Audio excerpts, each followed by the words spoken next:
We have now looked at several tools that will help us set up our spreadsheet correctly before printing. There are still a few small issues that we might need to look at though. If I go one page to the right, we can no longer see which order number this data relates to. And what's worse, if I page down, we now have no headings at all, and it's very hard to understand what these values actually represent. Let's go back, so I'm going to press Ctrl Home and see how we can solve this problem. You may recall we used freeze panes in week 1 to allow us to still see the headings when we scroll through a large workbook. Well, we would like to use something similar, but for printing. Freeze panes won't work for printing, but we do have a tool that will. If we come back to our Page Layout tab and come to the Page Setup group, the tool we want is Print Titles.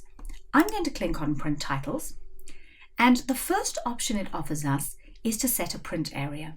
That's not going to solve our immediate problem, but it's interesting. So let's see what that does.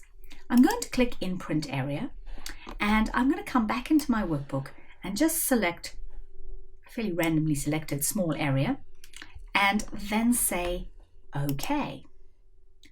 If you look closely, you'll see thin black lines now around the area I selected.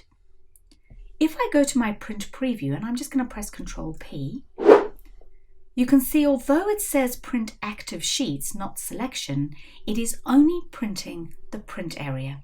So this is really useful if you typically only print part of the workbook.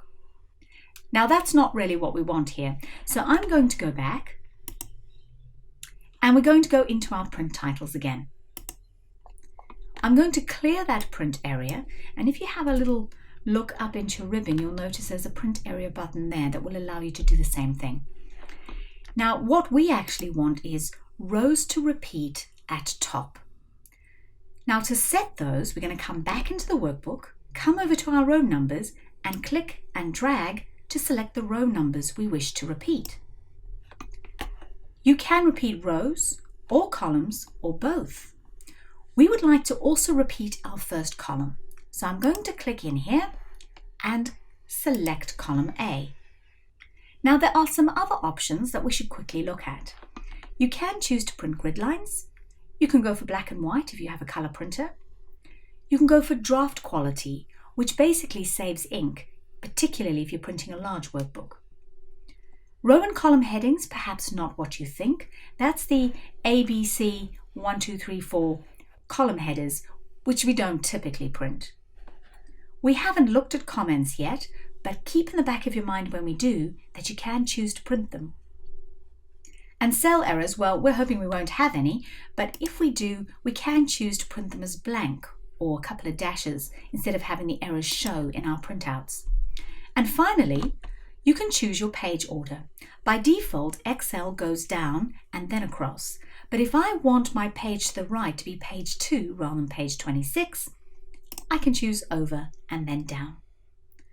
I'm now going to press OK. And when I come back into my workbook, it doesn't look much different. But when I scroll one to the right, much better. I can now see my order numbers and my shipping data heading. And when I go a page down, fantastic. Problem solved. I can see all my headings and my data makes perfect sense. So that was the Print Titles tool. Get in there and have a play with it.